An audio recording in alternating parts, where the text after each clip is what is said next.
Okay, ध्यान से सुनिएगा। यीशु के जन्म को इस घटना से जोड़ना होगा। कौन सी घटना? ये वाली। बहुत ध्यान से सुनना, जितने भी डिनोमिनेशन के लोग हो और जितने भी पास्टर्स, अगर आप मुझे सुन रहे हैं, अगर ये नहीं घटना घटी होती, यीशु को पैदा नहीं होना पड़ता। कमान, जितने चेंबूर में देख रहे हैं, यस और नो, और जो बाइबल को जानता है, मैं उसको भी पूछूंगा, सो कॉल्ड स्कॉलर्स, आप जितने भी बाइबल के जानकार हैं, अगर यह घटना नहीं हुई होती तो क्या यीशु को जन्म लेने की आवश्यकता पड़ती? बिल्कुल नहीं। तो असली क्रिसमस क्या है, इससे जुड़ना होगा।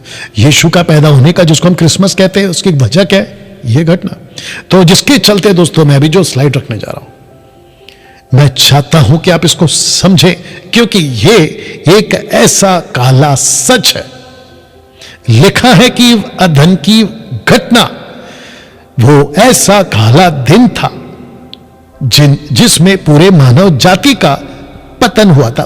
टोटल मानव जाति की बात कर रहा हूं, पूरे मानव जाति की। ऐसा काला दिन, अगर यह घटना नहीं घटती तो यीशु को पैदा होने की कोई आवश्यकता नहीं थी। और जो ओरिजिनल यीशु था, जो कि अभी भी है और हमेशा रहेगा, ऑलमाइटी गॉड, अनंत काल का पिता, वही रहता, और वो है भी, वो बात अलग है। लेकिन यीशु को पृथ्वी पर पैदा होना, मनुष्य बनकर आना, क्रूस के लिए दुख उठाना, पापों के लिए दुख उठाना क्रूस के ऊपर, इसकी आवश्यकता नहीं पड़ती। तो जिसके चलते दोस्तों, मैंने लिखा है कि यीशु के जन्म को इस घटना से जोड़कर देखना होगा। इस घटना से लिखा है कि, अब वचन को पढ़ लेते हैं।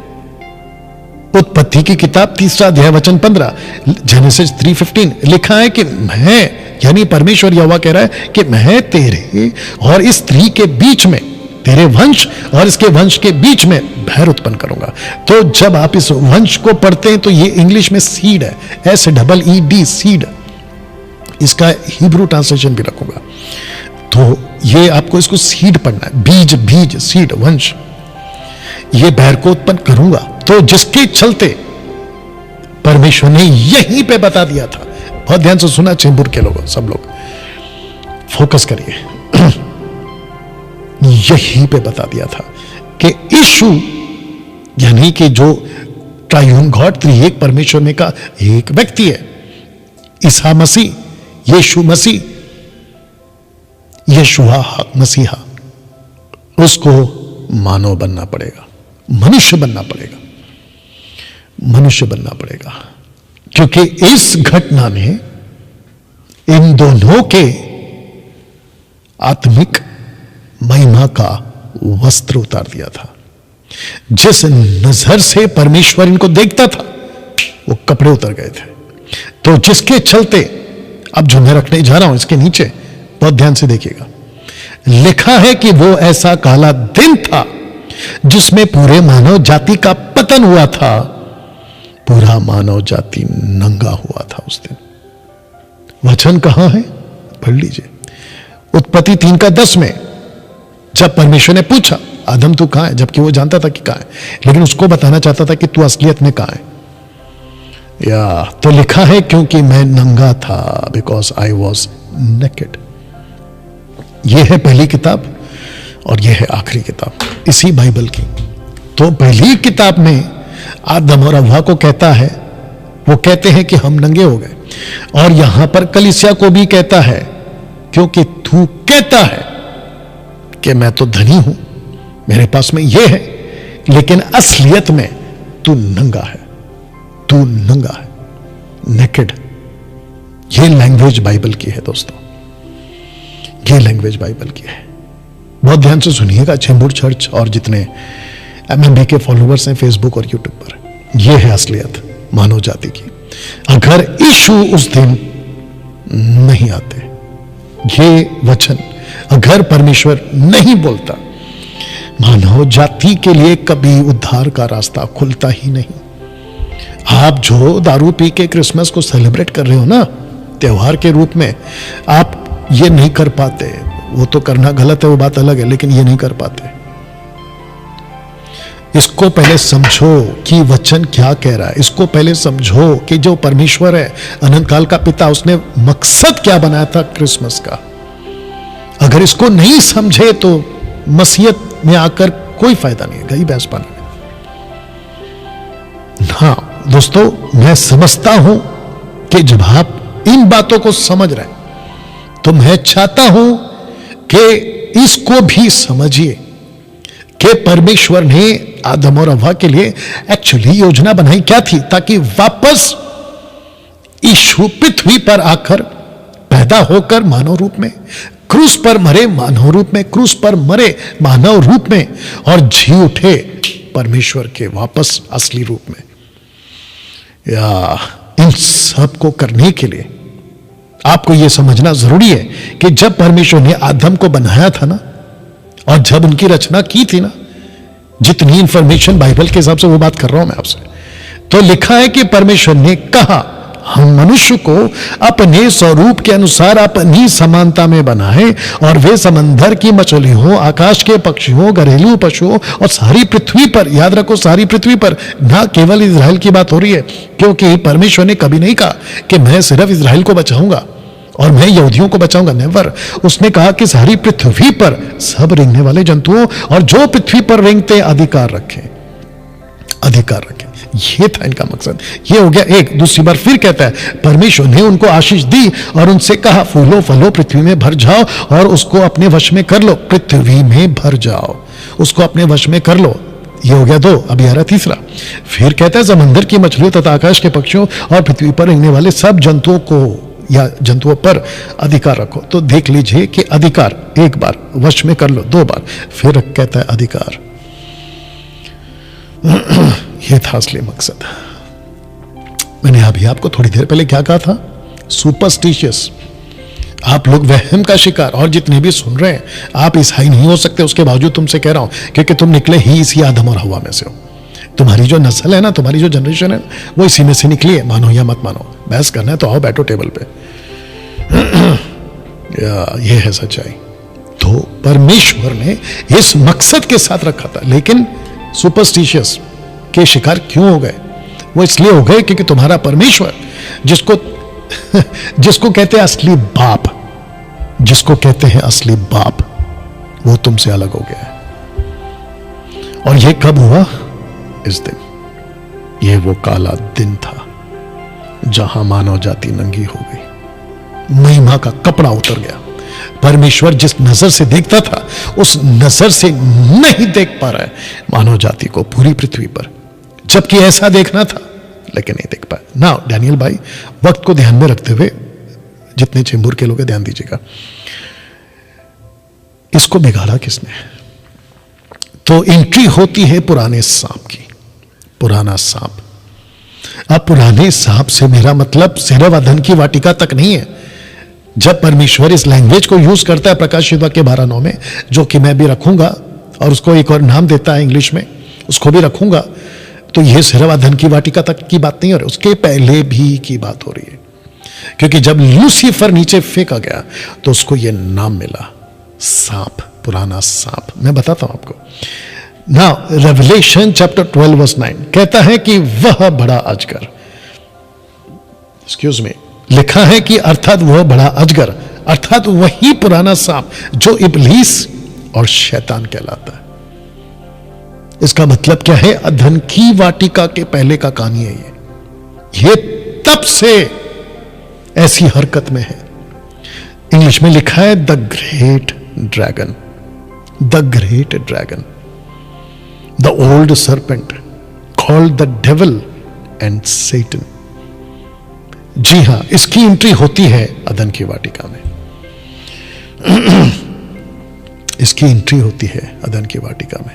तो जिसके चलते उस वचन के पास फिर जाऊंगा जहां पे आपको मैंने पढ़वाया था, ये वाला वचन, ये वाला वचन, उत्पत्ति 3:15 लिखा है कि मैं तेरे वंश और उसके वंश के बीच में भैर उत्पन्न करूंगा। तो मैं चाहता हूं कि आप ये, अगर आपने ये देख लिया है, समझ लिया, अब आप इसको देखो। And I will put enmity between you and the woman, और लिखा है कि between your seed and her seed, दुश्मनी, भैर उत्पन्न करूंगा, एनमिटी, भैर उत्पन्न करूंगा। और ये चित्र देख लीजिएगा जो वहां पर आपको दिखाई दे रहा होगा।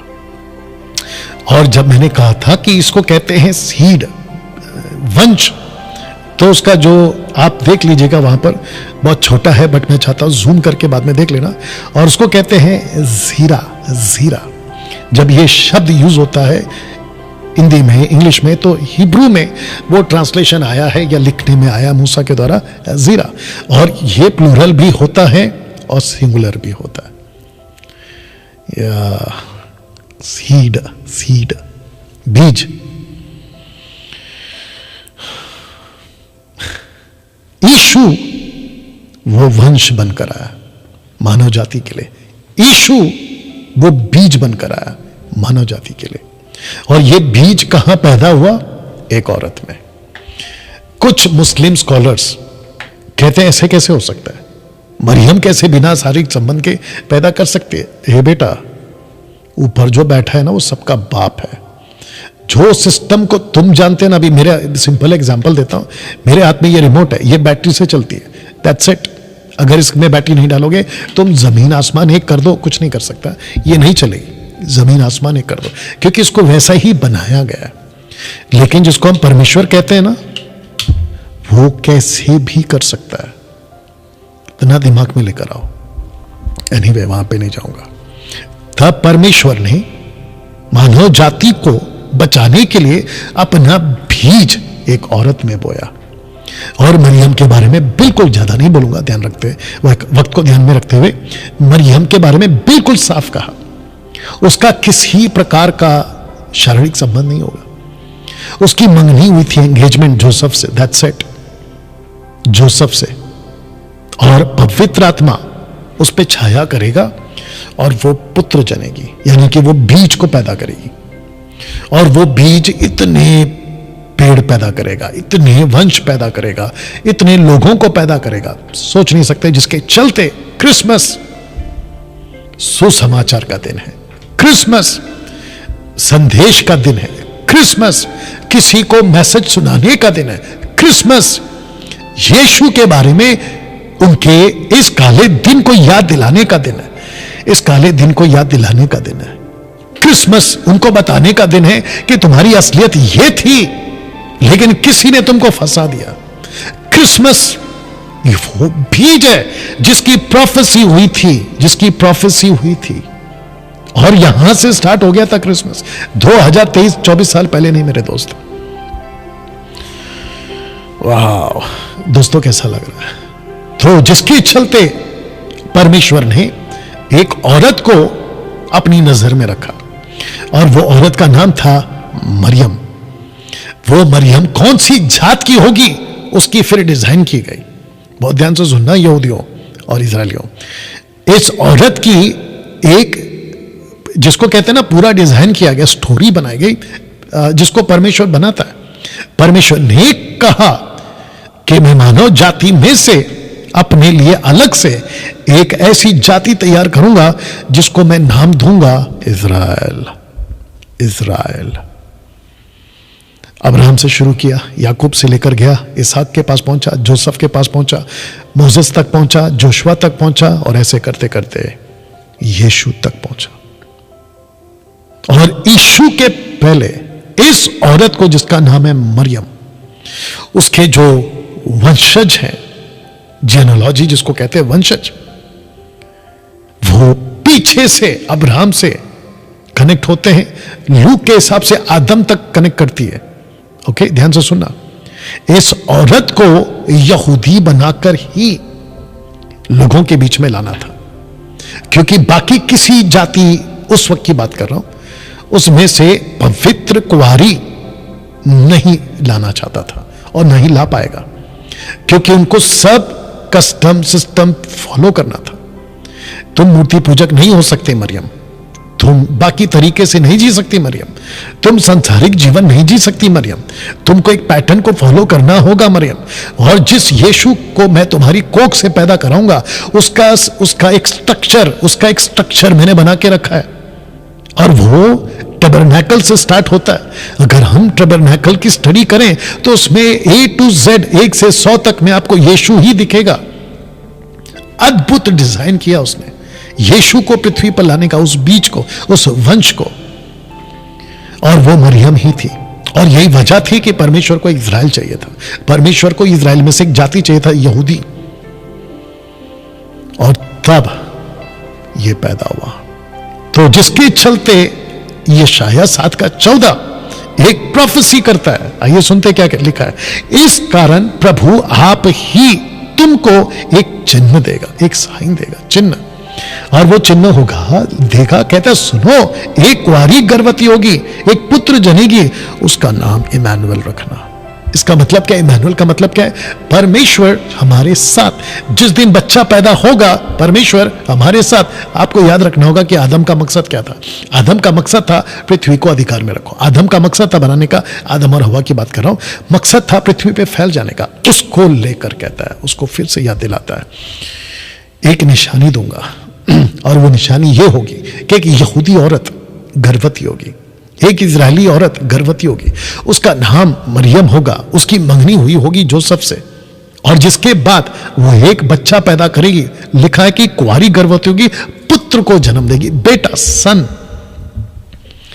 और उसका अर्थ होता है, उसका नाम रखा जाएगा इमैनुअल। उसका अर्थ होगा कि परमेश्वर फिर से हमारे साथ है। मैं कनेक्ट करूंगा लास्ट में, क्योंकि आदम और हवा को बगीचे से निकाल दिया था, और उस दिन से लेकर बच्चा पैदा होने तक परमेश्वर वैसे साथ में नहीं रह पाया मानव जाति के साथ, जैसा अदन की वाटिका में पाप करने से पहले रहता था।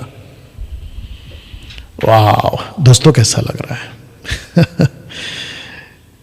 इस घटना को जो अभी आप यहां पे पढ़ रहे हैं, पीछे जब कहा था कि मैं इस औरत और तेरे बीच में मैं बैर को उत्पन्न करूंगा, प्रकाशित वाक्य में यूहन्ना को यह प्रकाशन मिलता है कि जगत की उत्पत्ति के समय से घात हुआ था यीशु मसीह, जिसका आज क्रिसमस तुम सेलिब्रेट कर रहे हो। He was slain from the foundation of the world. ये उस दिन क्रूस पे मर गया था, जिसको कहते हैं जगत की उत्पत्ति के पहले।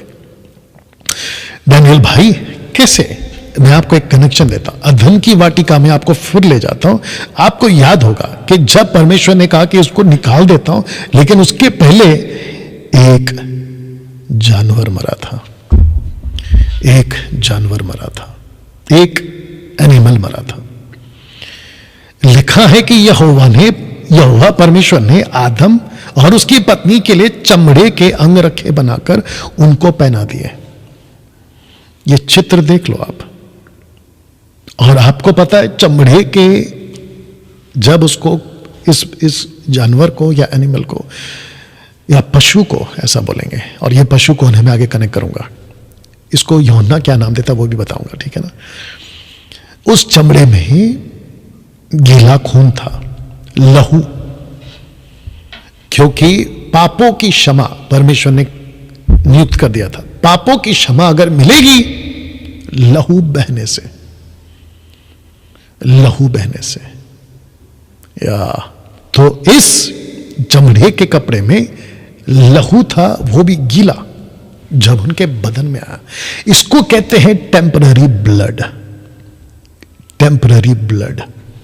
इसको कहते हैं टेम्पररी सॉल्यूशन।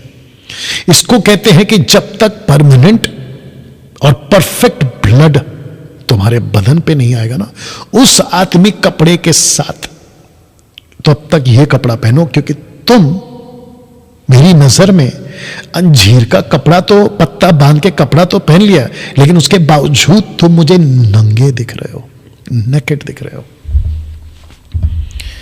लेकिन मैं टेम्पररी कपड़ा दे रहा हूं, क्योंकि एक दिन परमानेंट कपड़ा मिलेगा। वाह! तो जिसके चलते एक प्रॉफिट जिसका नाम है आइजाया, यीशु के पैदा होने से 700 साल पहले, जिसके चलते लिखा है कि 700 BC अबाउट मसाया, यह भविष्यवाणी की थी कि एक पैदा होगा। मेरी वीडियो और यह मेरी आवाज और यह मेरा मैसेज जहां तक जा रहा है, बहुत ध्यान से दोनों कान खोले करके सुनो। इस मसीहा की प्रोफेसी ऐसे व्यक्ति ने की जिसका नाम है आइसाया यशाया। उसने देखा तक नहीं था, लेकिन उसने 700 साल पहले यह प्रोफेसी कर दी थी कि इस प्लेनेट के ऊपर उस आदम और हव्वा को, जिसके कपड़े लूसीफर ने उतार दिए, पुराने सांप ने, उसको फिर से कपड़ा पहनाने के लिए एक मसीहा पैदा होगा। और उसको यशाया 2 नाम देता है, मशीहाक बेन यूसुफ, मशीहाक बेन दावीद। यूसुफ का बेटा और दाऊद का बेटा। दूसरे शब्दों में यूसुफ आता है दाऊद के वंशावली में, और उसी वंशावली में, क्योंकि हिस्ट्री चाहिए, कोई भी गहरा मसीहा नहीं बन सकता। और यहूदियों को अच्छे से पता था कि मसीहा कौन होना चाहिए और कैसा होना चाहिए। जिसको आज हम बाइबल कहते हैं ना, बहुत ध्यान से सुनो, ये ऐसी किताब है जिसको बारीकी से अध्ययन कर कर, स्टडी कर कर, एक एक बात को परख कर, जांच कर, तब जाकर ये बाइबल बनी है। जी हां, आज मेरे पास में ये कॉपी है, ओरिजिनल नहीं है, ये बात को मैं मानता हूं, क्योंकि ये ट्रांसलेशन है, हिंदी ट्रांसलेशन है।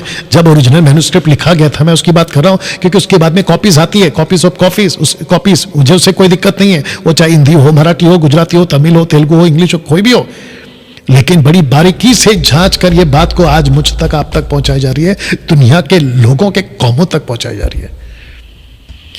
यह मसीहा पैदा होगा। किसने प्रोफेसी करी थी? इस व्यक्ति ने। इसको लिखा किसने? 700 साल के बाद में पतरस ने। क्या कहता है देखिए, इसी उद्धार के विषय में मैं उन भविष्यवक्ताओं के बहुत ढूंढ ढांड और जांच पड़ताल की। मैं फिर कहता हूं कि लिखा है कि बहुत ढूंढ ढांड और जांच पड़ताल कर कर ये प्रोफेसी करी, ये भविष्यवाणी करी। लिखा है कि पड़ताल की जिन्होंने उस अनुग्रह के विषय में जो तुम पर होने को था भविष्यवाणी की थी, उन्होंने उस बात की खोज की जिस लिखा है कि जो कि मसीह का आत्मा जो उनमें था। तो इस व्यक्ति के अंदर कौन था? मसीह का आत्मा। इस व्यक्ति के अंदर कौन था? मसीह का आत्मा। मसीह का आत्मा यानी जिस यीशु की क्रिसमस जिसको आज हम सेलिब्रेट कर रहे हैं, या दूसरे शब्दों में मैं उसका प्रचार कर रहा हूं, कहता है कि ये वही यीशु था जिसकी आत्मा उनमें था, और पहले ही से मसीह के दुखों की और उनके बाद होने वाली मसीह महिमा की गवाही देता था। और वो कौन सी और कैसे समय की और संकेत करता था। ये पतरस कह रहा है यशाया के बारे में। दानियेल ने क्या कहा सुनते हैं, 7:13 में, मैंने रात में स्वप्न में देखा और देखो मनुष्य के संतान सा कोई आकाश के बादलों समेत आ रहा था, और वह उस अति प्राचीन के पास पहुंचा, उसको वे उसके समीप लाए। दानियेल ने यीशु को देखा कि वो प्राचीन के समान था। जकरयाह द प्रोफेट, उसने क्या कहा सुनिए, कहता है हे सिय्योन बहुत ही मगन हो, हे यरूशलेम जय जयकार कर, क्योंकि तेरा राजा तेरे पास आएगा। वह धर्मी और उद्धार पाया हुआ है, वह दीन है, गधे पर वरना गधी के बच्चे पर चढ़ा हुआ आएगा। इन सब ने प्रोफेसी करी थी। अब इसको सुनिए, यशायाह की किताब 9:6। यशायाह क्या कहता है? क्योंकि हमारे लिए एक बालक उत्पन्न हुआ, हमें एक पुत्र दिया गया, प्रभुता उसके कांधे पर होगी, उसका नाम अद्भुत युक्ति करने वाला, पराक्रमी परमेश्वर, अनंत काल का पिता, शांति का राजकुमार रखा जाएगा। उसकी प्रभुता सर्वदा बढ़ती रहेगी, उसकी शांति का अंत ना होगा। इसलिए वे उसको दाऊद की राजगद्दी पर उस समय से लेकर सर्वदा के लिए न्याय और धर्म के द्वारा स्थिर किए हुए संभाले रहेगा। सेनाओं के यहोवा की धुन के द्वारा ये हो जाएगा। इन सब ने यीशु के क्रिसमस की, जिसको आज आप सेलिब्रेट कर रहे हैं, इसकी प्रोफेसी करी थी दोस्तों। इसी यशायाह ने। आप ये पूरा का पूरा, जिसको मैं एक एक करके भी रखूंगा, कहता है एक एक करके बता देता, जो समाचार में दिएगा उसका किसने विश्वास किया, यहोवा का भुजबल किस पर प्रकट हुआ। अब इसको पढ़िए, क्योंकि वह उसके समान अंकुर की नाई ऐसे जड़ के समान उगा जो निर्जल भूमि में फूट निकले। यीशु का पैदा होना, यीशु राजा है, अभी जो मैं बताते आ रहा हूं, दाऊद के राजगद्दी पर राज करेगा, जो मैं भी बताते आ रहा हूं। लेकिन जो यीशु पैदा हुआ ना, वो इतना नीचे गया, अभी रखूंगा, तुच्छ गिना गया। अंकुर, एक लिखा है कि निर्जल भूमि में फूट निकला। निर्जल भूमि, जहां पे पानी नहीं आता, जहां पे सूखा पड़ा है। क्यों? ऐसा क्यों कहता यशायाह? इसका मतलब है कि आदम जितना नीचे गया, मानव जाति जितना नीचे गई, गरीबी में, बीमारी में, परमेश्वर से अलग होकर, लूसीफर उसको जितना गंदा कर सका, उतना नीचे यीशु भी गया, उतना नीचे यीशु भी गया। उसकी ना तो कोई सुंदरता थी कि हम उसको देखते, अब इसको पढ़ो, ना उसका रूप ही हमें ऐसा दिखाई पड़ा कि हम उसको चाहते। अब इसको पढ़ो, वह तुच्छ जाना जाता, मनुष्यों का त्यागा हुआ था। अब देखिए इसको, वह दुखी पुरुष था, रोगों से उसकी जान पहचान थी, लोगों से मुख फेर लेते थे, वह तुच्छ जाना गया और हमने उसका मूल्य ना जाना। यह सब यीशु के साथ इसलिए हुआ क्योंकि यह सब आपके साथ हुआ, आपके साथ हुआ। तो यीशु कहता है कि जो जो तुम्हारे साथ हुआ है, मैं उसको अपने ऊपर लेता हूं ताकि मैं तुमको वहां से निकाल लाऊं।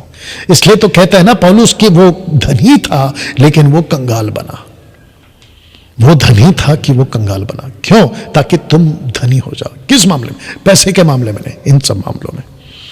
वचन 4, निश्चय उसने हमारे रोगों को सह लिया, हमारे ही दुखों को उठा लिया, तो भी हमने उसे परमेश्वर का मारा कूटा और दुर्दशा में पड़ा हुआ समझा। परमेश्वर ने उसको मारा कूटा हमारी वजह से, परंतु वह हमारे ही अपराधों के कारण घायल किया गया, हमारे अधर्म के कामों के हेतु कुचला गया, हमारी शांति के लिए उस पर ताड़ना पड़ी, उसके कोड़े खाने से हम चंगे हो गए। हम तो सब के सब भेड़ों की नाई भटक गए थे। किसके नाई? भेड़ों की नाई।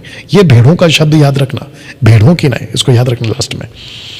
हम में से हर एक ने अपना अपना मार्ग ले लिया, यहोवा ने हम सबके अधर्म का बोझ उसी पर लाद दिया। हम सब भटक गए थे, तो इसको कहता है कि उसी पर उसने पूरा का पूरा सजा सुना दिया। अब इसको पढ़ो वचन 7, वो सताया गया तो भी वो सहता रहा, अपना मुंह ना खोला। जिस प्रकार भेड़ वध होने के समय, वह भेड़ी उन कतरने के समय चुप शांत रहती है, चुपचाप शांत रहती है, वैसा यीशु चुप था, वैसे उसने अपना मुंह ना खोला। पिलातुस कितना पूछते थे, मैं तुझे बचा सकता हूं, मुंह खोल, चुप था वो। यही कनेक्शन है। अत्याचार करके और दोष लगाकर वो उसे ले गए। वो उस समय के लोगों में से किसी ने उस पर ध्यान ना दिया, ना इजरायलियों ने, ना यहूदियों ने, ना मारने वालों, किसी ने ध्यान नहीं दिया। लिखा है कि वह जीवितों के बीच में उठा लिया गया, जीवितों के बीच में से उठा लिया गया। आप जानते कनेक्शन क्या है? मेरे ही लोगों के अपराध के कारण उस पर मार पड़ी और उसकी कब्र भी दुष्टों के संग ठहराए गए, 2 डाकुओं के बीच में मारा गया। मृत्यु के समय वो धनवान का संगी हुआ, यद्यपि उसने किसी प्रकार का उपद्रव न किया था, उसके मुंह से कभी छल की बात नहीं निकली थी, तो भी यहोवा को यही भाया कि उसे कुचले, उसी ने उसको रोगी कर दिया। जब तू उसका प्राण दोष बलि करे, तब वह अपना वंश ब्रैकेट में सीड देखने पाएगा। मैंने क्या कहा था आपको? औरत के पेट में बीज, और ये वो बीज था। वह अपना वंश देखने पाएगा, वह अपने लोगों को देखने पाएगा। आप उसके वंश अगर हैं, आप उसको देखने पाओगे। वह बहुत दिन जीवित रहेगा। उसके हाथ से यहोवा की इच्छा पूरी हो जाएगी, क्योंकि आदम के हाथ से इच्छा पूरी नहीं हुई। वह अपने प्राणों का दुख उठाकर उसे देखेगा, यानी कि वो जी उठेगा और तृप्त होगा अपने ज्ञान के द्वारा। मेरा धर्मी दास, अब इसको सुनना, लिखा है कि अपने ज्ञान के द्वारा मेरा धर्मी दास, परमेश्वर का दास यानी यीशु, बहुतेरों को धर्मी ठहराएगा। उसने 30 साल पहले मुझे धर्मी ठहराया, जिसके चलते मैं आज आपको प्रचार कर रहा हूं। और लाखों करोड़ों लोग जो दुनिया भर में यीशु को मानते हैं, वो धर्मी ठहराए जाते हैं। उनके अधर्म के कामों का बोझ आप उठा लेगा, उनके कामों का बोझ वो आप उठा लेगा। इस कारण मैं उसे महान लोगों के संग भाग दूंगा। अनंत काल के जीवन की बात कर रहा है। वह सामर्थियों के संग लूट बांट लेगा, क्योंकि उसने अपना प्राण मृत्यु के लिए निश्चय उंडेल दिया। अपराधों के संग गिना गया, तो भी उसने बहुतों के पाप का बोझ उठा लिया और अपराधों के लिए विनती करता है। इब्रानियों 7:25, अगर मैं गलत नहीं हूं, अभी भी यीशु प्रार्थना कर रहा है कि लोगों का उद्धार हो। दोस्तों, मेरे मैसेज के आखिरी भाग में आ गया हूं, चेंबूर, और जितने लाइव देख रहे हैं, मेरा मैसेज का लास्ट पार्ट आ गया। ये है लास्ट पार्ट। जेनेसिस चैप्टर 3:23 में क्या हुआ था पता है? जब परमेश्वर ने देखा कि आदम बिगड़ चुका है, आदम जात बिगड़ चुकी है, अब वो जो वाटिका है उसमें मैं रख नहीं सकता, तो जिसके चलते परमेश्वर ने उसको अधन की वाटिका से निकाल दिया, और परमेश्वर ने स्वर्गदूत को पहरा देने के लिए वाटिका के चारों ओर कहीं ये घुस ना सके वो तलवार घूमती थी। ओके, ध्यान से सुनिए। दूसरे शब्दों में जो चित्र आपको मैंने रखा है आपको समझाने के लिए कि वो दरवाजा बंद हो जाएगा, और वो दरवाजा बंद हो गया। किसके लिए? इस आदम के लिए। लेकिन प्रेज गॉड, परमेश्वर का धन्यवाद हो क्रिसमस के लिए, परमेश्वर का धन्यवाद हो अगर 24 या 25 या 26 दिसंबर या 25 दिसंबर अगर वो दिन था, क्योंकि हमारे पास में एग्जैक्ट डेट बाइबल में भी नहीं है और ना ही हिस्ट्री में है, अगर 25 दिसंबर वो दिन है, मैं परमेश्वर का धन्यवाद देता हूं कि मानव जाति, नॉट क्रिश्चियंस, नॉट जूइश, मानव जाति की बात कर रहा हूं, पूरी दुनिया की बात कर रहा हूं, उनको फिर से आने का, इसी दरवाजे पे आने का मौका मिल रहा है। पता है क्यों? क्योंकि ये जो दरवाजा बंद था, यीशु के क्रूस पे मरते ही, यीशु के क्रूस पे बलिदान देते ही, जैसे मंदिर का पर्दा ऊपर से नीचे तक फटा, वैसे ही मानव जाति के लिए यह दरवाजा फिर खुल गया। तब जाकर यीशु कहते 10:7 में, जॉन 10:7 में, भेड़ों का द्वार मैं हूं। आपको याद आ गया भेड़ों? तो यीशु अपने भेड़ों को खुद दरवाजा बनकर महाराष्ट्र, मुंबई, पंजाब, कलकत्ता, वेस्ट बंगाल, रांची, झारखंड, 29 राज्य भारत का और विश्व का हर वो कंट्री जहां जहां यीशु का कलीसिया, एक्लीसिया खड़ी है, उन लोगों के लिए वो दरवाजा है। इसलिए लिखा है कि मैं भेड़ों का द्वार हूं, द्वार में हूं, आई एम द डोर। तो अभी जो मैसेज देख रहा है, ये चित्र रख दे रहा हूं, ये द्वार सबके लिए खुला है। मत्ती की किताब 1:21 कहता है, वह पुत्र जनेगी तो उसका नाम यीशु रखना, क्योंकि वह अपने लोगों का उनके पापों से उद्धार करेगा। यह दरवाजा आप लोगों के लिए आज भी खुला है। तो जितने अभी देख रहे हैं, मेरा मैसेज क्रिसमस के ऊपर आप लोगों के लिए यह है, क्या इस दरवाजे से, जो मानव जाति के लिए यहां दरवाजा बंद हो गया था, अगर आपको मेरी बात समझ में आ रही है, और यह धर्म के चक्कर में मत पड़ना कि हम तो हिंदू हैं, तुम तो क्रिश्चियन हो, तुम तो ये हो, अलाना फलाना, इसमें से अगर बाहर निकलकर अपनी दिमाग लगाओ। अगर ये कॉन्सेप्ट समझ में आ रहा है, थोड़ा सा दिमाग लगाओ। आदम को यहां से निकाल दिया था, ये दूसरा आदम बनकर आया, वापस हमको कहता है कि मैं वो दरवाजा हूं, मैं वो दरवाजा हूं, इनको मैं फिर से अंदर ला सकता हूं या लेकर जा सकता हूं। दोस्तों, जब ये हो रहा था ना, मरियम ने यीशु को, बस मैं फिनिश कर रहा हूं, साथ दीजिएगा, चेंबूर के लोग बने रहो मेरे साथ।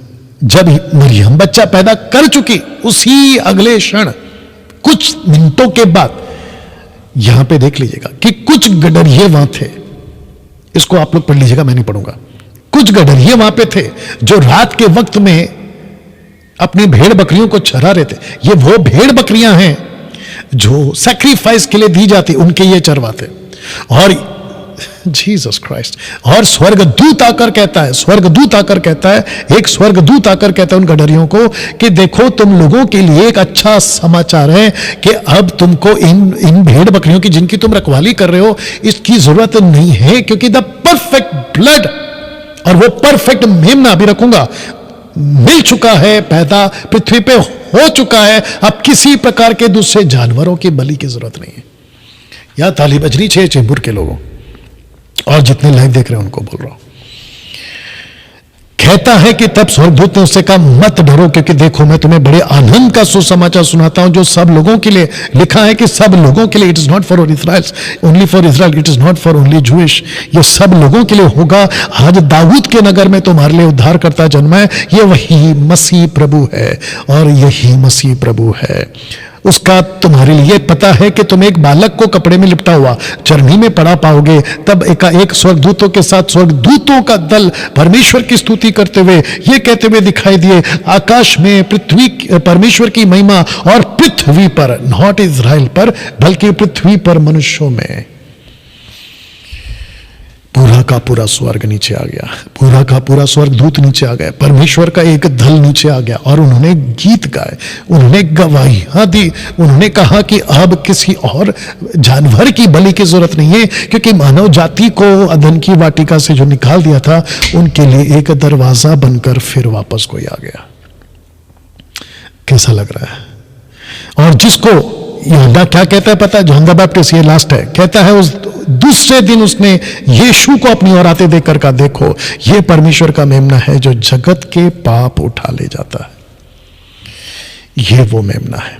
एक मेमना कटा था अदन की वाटिका में, टेम्पररी ब्लड। एक मेमना कटा क्रूस के ऊपर, परमानेंट ब्लड। वो मेमना कटा अदन की वाटिका में, उसका कपड़ा था टेम्पररी, लेकिन जो कपड़ा यीशु देता है वो परमानेंट है। मैं चाहता हूं कि आप एक कल्पना कीजिए, इमेजिन करिए, पहले इसको रख दे रहा हूं फिर इमेजिन करिए। पूरी मानव जाति मर के स्वर्ग में, स्वर्ग के दरवाजे के पास खड़ी है। कल्पना कीजिए, हिंदू, मुस्लिम, बौद्धिस्ट, पारसी, यहूदी, क्रिश्चियन, सब के सब। आज की तारीख में 800 करोड़ की आबादी, 8 बिलियन पीपल मर के, कल्पना कीजिए, ठीक है ना, गेट के सामने खड़े। आपको पता है जब ये सब, हम सब आपस में खड़े रहेंगे ना, तो आसानी से पहचान लेंगे कि किसका उद्धार हुआ है और किसका नहीं, कौन मसीह का है और कौन नहीं। पता है क्यों? क्योंकि जब हम सब मरकर वहां खड़े रहेंगे ना, माय गुडनेस, हिम्मत है तो सुनो, कईयों के बदन में कपड़े नहीं होंगे, और कपड़े उसके बदन पे होंगे जिसका उद्धार हो चुका है, जिसने इस मेमने को मरकर उसका कपड़ा अपने ऊपर लिया। पौलुस क्या कहता है पता है? यह बात सच हर प्रकार से मानने के योग्य है कि मसीह यीशु पापियों का उद्धार करने के लिए जगत में आया, पापियों का उद्धार करने के लिए जगत में आया। दोस्तों, इस स्लाइड के साथ मैं यहां समाप्त कर रहा हूं। जितने इस वक्त अभी चेंबूर में हैं, अभी जो मुझे देख रहे हैं, आप लोगों से बात कर रहा हूं, और वो सभी जो लाइव फेसबुक और यूट्यूब पर है, मेरा आप लोगों से सीधा सवाल है, क्या क्रिसमस का असली मकसद आप समझे इस टोटल मैसेज में? अगर आप समझ गए हैं ना, प्रेज गॉड। और वो सभी जो ये रिकॉर्डेड वीडियो देर सवेर 10-20 साल के बाद भी अगर कभी देखें, वो काला दिन जहां आदम और हव्वा परमेश्वर की नजर में नेकेड पाए गए, नंगे, लेकिन इस वजह से, इस मसीहा के पैदा होने के वजह से, क्रिसमस के वजह से, वो कपड़ा, उस महिमा के कपड़ा को जो लूसीफर ने छीन लिया था, उतार दिया था, वो कपड़ा फिर से आपके बदन पे आ सकता है। क्या ये कपड़ा आपको चाहिए? या फिर आप अनंत काल के लिए नंगे दिखना चाहते हो? पूरी अनंत काल के लिए नंगे दिखना चाहते हो?